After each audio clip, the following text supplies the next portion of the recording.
Stop ಮಾಡಿದ್ರು. ಕಾರಣಾಂತರಗಳಿಂದ ಅವರು ಓಪನ್ ಮಾಡಿರಲಿಲ್ಲ.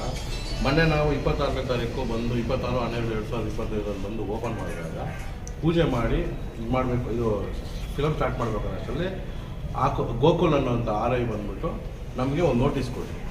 ಇಲ್ಲ ತಿಳುವಳಿಕೆ ನೋಟಿಸ್ ಏನು ಕೊಡಲಿಲ್ಲ.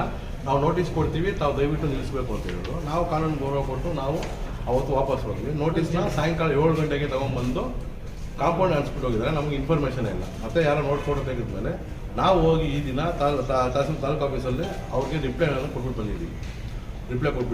ಅದನ್ನು ಅವ್ರು ನೋಡ್ಕೊಳ್ತೀನಿ ಅಂತ ಹೇಳಿದ್ದಾರೆ. ನಮಗೆ November 4th 2024 ನಮ್ಗೆ ಆರ್ಡರ್ ಇದೆ. ನಮ್ಮ ಪರ್ಸನಲ್ ಕಾರಣಗಳಿಂದ ನಾವು ಫಿಲಮ್ ಹಾಕೋಕ್ಕಾಗಿರಲಿಲ್ಲ, ತೆಗಿಯೋಕ್ಕಾಗಿರಲಿಲ್ಲ. ಯಾರೋ ವಿಜಯ್ ಕುಮಾರ್ ಅವರು, ನಾನು ಅವರು ವಕೀಲ, ಅವ್ರ ಪರ್ಸನಲ್ ಕಾರಣದಿಂದ ಅವ್ರು ತೆಗಿಯೋಕ್ಕಾಗಿರಲಿಲ್ಲ. ಮೊನ್ನೆ ಬಂದಾಗ ಅವ್ರ ರೀತಿ ನೋಟಿಸ್ ಕೊಟ್ಟು ಮತ್ತೆ ಇವಾಗ ಹೋಗಿ ಎಲ್ಲ ರಿಪ್ಲೈ ಕೊಟ್ಬಿಟ್ಟು ಮತ್ತೆ ಬಂದು ಇದನ್ನು ಪುನರಾರಂಭಿಸೋಕ್ಕೆ ಮಾಡ್ತಾರೆ. ಮಾಡೋಕ್ಕೆ ಪುನರಾರಂಭಕ್ಕಲ್ಲ, ಮೊದಲಿಂದ ಆರ್ಡರ್ ಇದೆ. 4 November 2024 ಆರ್ಡರ್ ಇದೆ. ನಮ್ಮ ಪರ್ಸನಲ್ ರೀಸನ್ಸಿಂದ ಇವ್ರು ಓಪನ್ ಮಾಡಿರಲಿಲ್ಲ ಅಷ್ಟೇ. ಅಂದರೆ ಇವಾಗ ಅದೇ ಆರ್ಡರ್ ಇದೆಯಲ್ವಾ, ಅದರಲ್ಲೇ ನಾವು ಓಪನ್ ಮಾಡ್ತೀವಿ. ಅಲ್ಲ, ಇವರು ತಾಲೂಕು ಆಫೀಸಿಂದ ನಿಮಗೆ ಇಂಪಾರ್ಟೆಂಟು. ತಾಲೂಕು ಆಡಳಿತ ಆಗಲಿ, ಜಿಲ್ಲಾ ಆಡಳಿತ ಆಗಲಿ, ನಮಗೆಲ್ಲೂ ನೀವು ಥಿಯೇಟ್ರ್ ಓಪನ್ ಮಾಡಬಾರ್ದು, ಥಿಯೇಟ್ರ್ ನಡೆಸಬಾರ್ದು ಅಂತ ನಮ್ಗೆ ಯಾವುದೇ ರೀತಿ ಆದೇಶ ನೀಡಿಲ್ಲ. ನಮಗೆ ಕೋರ್ಟಿಂದ ಥಿಯೇಟ್ರ್ ನಡೆಸ್ಕೋಬೋದು ಅಂತ ನಮ್ಗೆ ಆದೇಶ ಇದೆ. ಅದಕ್ಕೆ ನಾವು ಭದ್ರವಾಗಿ ಕೋರ್ಟ್ನ ಆದೇಶ ನಂತರ ನಾವು ನಡೆಸ್ಕೊಂಡು. ಮೊನ್ನೆ ತಾಲೂಕು ಆಡಳಿತ ಏನಂತ ನೋಟಿಸ್ ಕೊಟ್ಟಿದ್ದೀವಿ ಸರ್? ಬರೀ ತಿಳುವಳಿಕೆ ನೋಟಿಸ್ ಕೊಟ್ಟಿದ್ದೀವಿ ಸರ್. ಏನೋ ಶೌಚಾಲಯ ಸರಿ ಇಲ್ಲ, ಇವಾಗ 1 ವರ್ಷದ ನಿಲ್ಲಿಸಿದ್ವಲ್ಲ, ಓಪನ್ ಮಾಡಿದ್ದೆ ಆವತ್ತೇ ನೀವೇನು ಕ್ಲೀನ್ ಮಾಡಿಲ್ಲ ಅಂದರೆ ನಾವೇನು ಹೇಳೋಕ್ಕಾಗತ್ತೆ ಅದಕ್ಕೆ ನಾವು ರಿಪ್ಲೈ ಕೊಟ್ಬಿಟ್ಟು ಬನ್ನಿ ಅಷ್ಟೇ. ಅವ್ರು ಕೊಟ್ಟಿದ್ದೀವಿ, ಇನ್ನೇನು ಬೇರೆ ಏನು ಕೊಟ್ಟಿಲ್ಲ.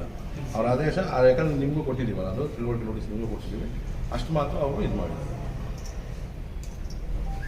ತೆರಿಗೆ ಕಟ್ಟೋದು ಲ್ಯಾಂಡ್ ಓನರ್ಸ್ ಕಟ್ಟಬೇಕು. ನಮಗೆ 4 ವರ್ಷ ಲೀಸ್ ಅಗ್ರಿಮೆಂಟ್ ಮಾಡಿಕೊಟ್ಟಿದ್ದಾರೆ.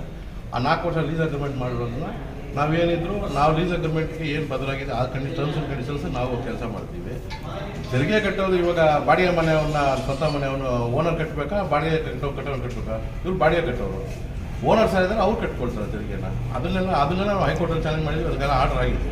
ಅದಕ್ಕೆ ಮುನ್ಸಿಪಲ್ ಕಮಿಷನರ್ ಅವರು ಯಾರು ಬಂದಿಲ್ಲ. ಅವರಿಂದ ನಮ್ಗೆ ಯಾವುದೇ ರೀತಿ ತಿಳುವಳಿಕೆ ಪತ್ರನೂ ಬಂದಿಲ್ಲ, ಯಾವುದು ಆದೇಶನೂ ಬಂದಿಲ್ಲ. ಸಿನಿಮಾ ಪ್ರಿಯರು ಸಾರ್ವಜನಿಕರಲ್ಲಿ ಈ ಥರ ಚರ್ಚೆ ಹೌದು ಇದೆ. ಆದರೆ ಇದಕ್ಕೆಲ್ಲ ತೆರವುಗೊಳಿಸೋದಕ್ಕೆ ಅದನ್ನೆಲ್ಲ ಕ್ಲಿಯರ್ ಮಾಡೋದಕ್ಕೆ ಇವತ್ತು ಓಪನ್ ಮಾಡ್ತಾ ಇದ್ದೀವಿ ಅಂತ ಹೇಳಿ.